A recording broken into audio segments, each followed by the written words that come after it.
I think it was like a handicap. I had an eye problem. I was cross-eyed, you know, or had what is known technically as an alternating squint. Mm-hmm. And I think, you know, it just, you get a person like that, and they can.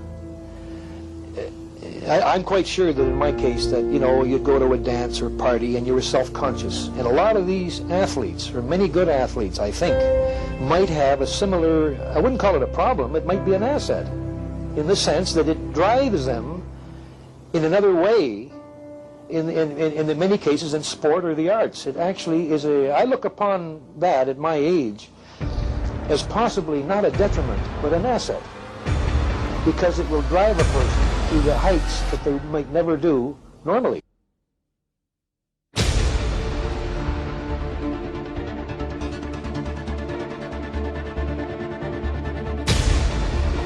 And I believe that be bold and mighty forces will come to your aid.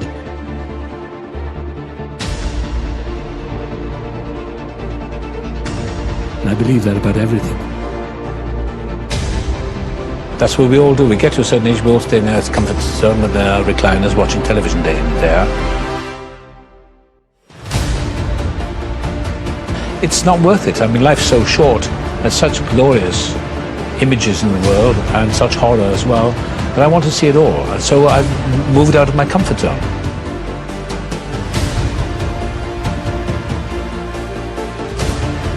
It's essential for me. Otherwise I may as well die.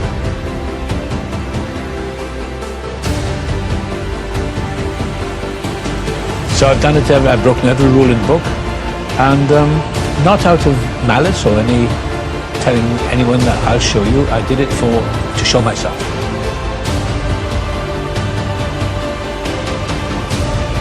I've shown myself.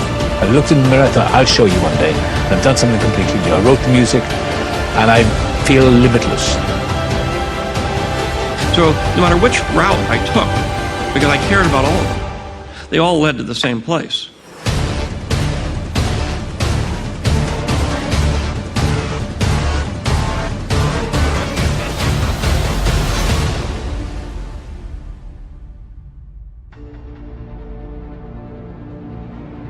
Well, I'll tell you, I've had this experience in my life not only once. I've had to lift myself about 10 times.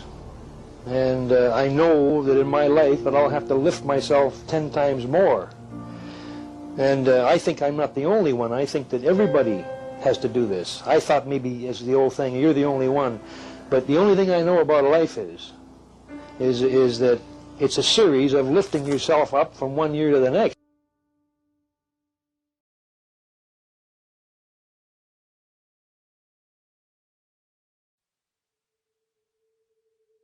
Had I done what my father had wished me to do, which is to go into the office equipment business with him, which I knew I wasn't going to do, I knew I hated that, my life would have been unpleasant.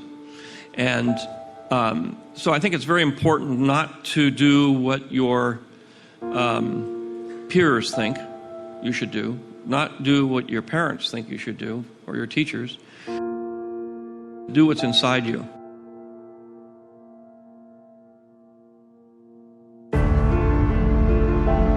You don't set out to build a wall. You don't say, I'm going to build the biggest, baddest, greatest wall that's ever been built.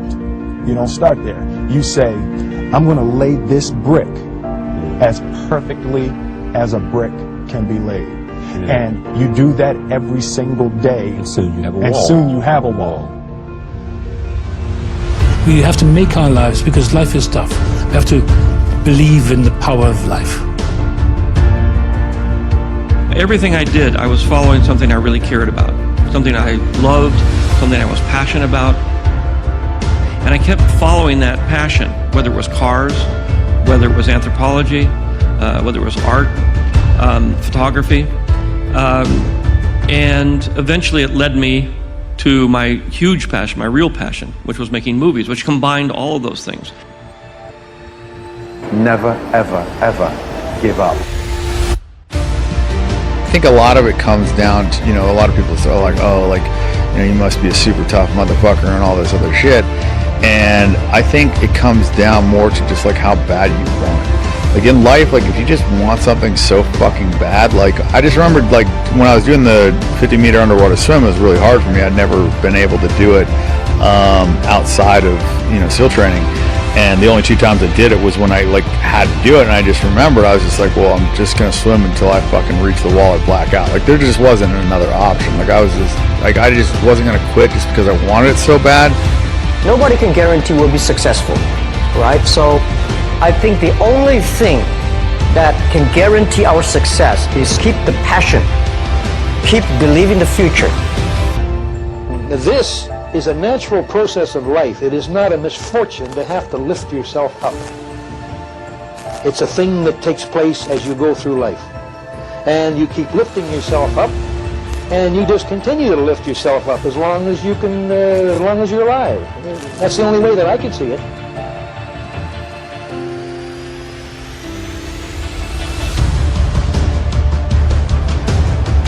Pleasure is short-lived. It lasts an hour, lasts a minute, lasts a month, and it peaks and then goes down. It peaks very high. But the next time you want to get that same peak, you have to do it twice as much. You know, it's like drugs. You know, you have to keep doing it because it insulates itself.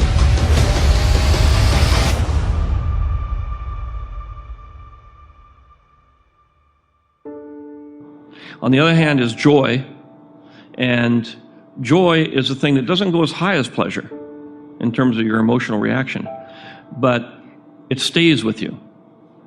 Joy is something you can recall. Pleasure, you can't.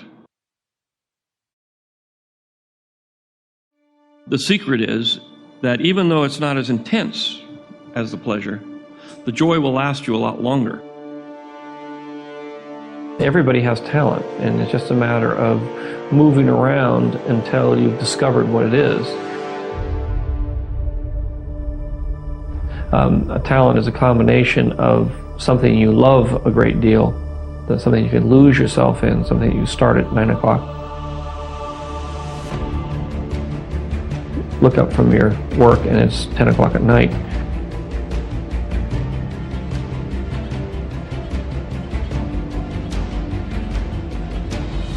In today's time, it's literally just about you realizing your own potential and being creative within your own potential. Oh, this is what I can do, so I need to master this, this, and this. Because you see, understanding gives us the ability, if we cannot see the positive circumstance on the outside, we can build it on the inside. That's why Napoleon said, circumstance, hell, I make them. George Bernard Shaw said, people are always blaming circumstance for what they are. He said, I don't believe in circumstance. The people who get on in this world are the people who get up, look for the circumstances they want, and if they can't find them, they make them. They have the understanding they can do that. And through doing that and getting emotionally involved, they then set up an emotional state that's quite opposite to fear. It's called faith.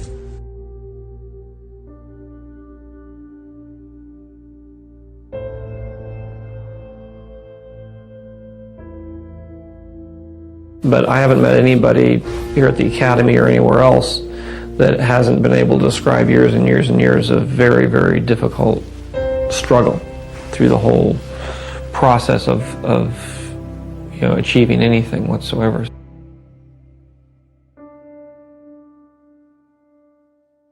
And there's no way to sort of get around that. And the secret is just not to give up hope.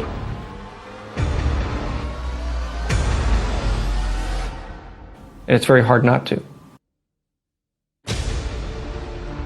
Because if you're really doing something worthwhile, I think you will be pushed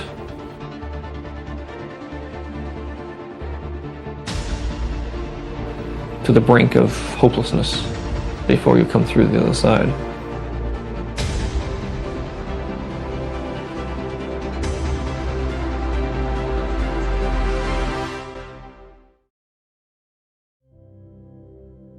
Another quality that I think is important is kind of being flexible-minded or open-minded.